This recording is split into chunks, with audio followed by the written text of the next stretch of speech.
This pack of football cards costs just £1. Seems about right. But people are now spending thousands of pounds to get their favourite players. Now, big money collectibles are nothing new, but in the last year, the trading card industry has blown up. According to eBay, where a lot of cards are sold, sales have skyrocketed by 142%. That's around 4 million cards. And these cards have also gotten caught up in the NFT mania, with their digital versions selling for high prices. So Rare are one company who are trying to capitalize on the surge. They sell digital football cards using blockchain technology to collect, trade, even play a fantasy football game with. And massive footballers and clubs are promoting the platform. Just like the rarest physical football cards, the most sought after NFTs are fetching incredibly high prices. The priciest So Rare token, a Kylian Mbappe card, was sold for more than £25,000. And there's big money being spent elsewhere in the world of digital sports collectibles. In the US, clips of basketball stars are being made into moments by NBA Top Shot. If you want to see elite athletes make a slamming block like this, you can go to YouTube and watch it. But if you want to own that play in a way that no one else can, the league might just sell it to you for hundreds of thousands of dollars. But who would want to pay that kind of money for what is essentially a blockchain-enabled GIF? Well, this guy did. His name is Jesse Schwartz, and he spent an obscene amount on this LeBron James dunk. How much exactly was that, Jesse? $208,000. It was the record-setting purchase. 200? Why? Well, for starters, I thought it was more fun than buying a house or something like that. I mean, I was doing Beanie Babies, Pokémon, and sneakers when I was probably 8, 9 years old. And Top Shot was something I got on a few months ago, and it just really spoke to me because it really felt like the early days of collecting and being able to buy, sell stuff like I used to do on eBay when I was younger. And it just felt like that $208,000, even though it was the record, it was really good value. It's worth 7 figures right now. Okay, I've got to ask, and I'm sure many other people out there are wondering as well. This GIF is not restricted. People can still use it, not just you. So does that devalue it for you at all, that anyone can still use it?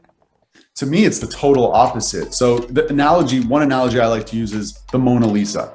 Everyone knows there's one Mona Lisa, and anyone can go make a fake Mona Lisa, but there's only one. And all that attention, when people are using the Mona Lisa, whether it's a meme or a postcard or whatever it may be, that just increases the value of the Mona Lisa because it popularizes that image. And it's the same thing here. The more people that watch this highlight, the better. Now, as Jesse said, he was a keen collector of Pokémon cards back in the 90s. Well, so was I. I own tons of them. And now, in the past year, they've made a bit of a resurgence. Content creators have made loads of videos full of nostalgia, opening very old card packs. Oh my God! And because of the online hype, eBay has seen Pokemon cards being traded this year up 574% from 2019. And the money they're going for. Wow. Take this card. I got it in a pack when I was a kid. Dark Raichu, a secret rare.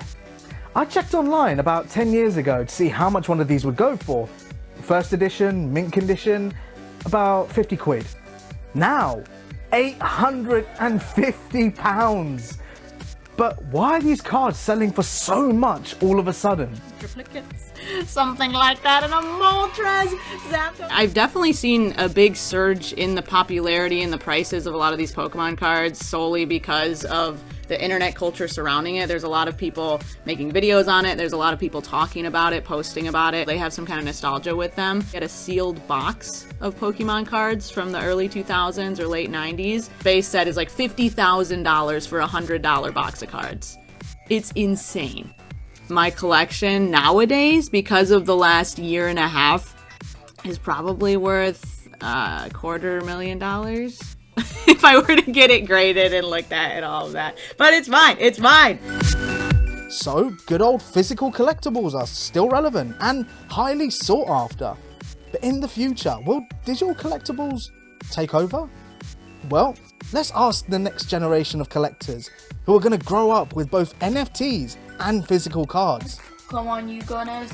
So I think it's really important to play with people with these kind of cards face to face and interact with people properly.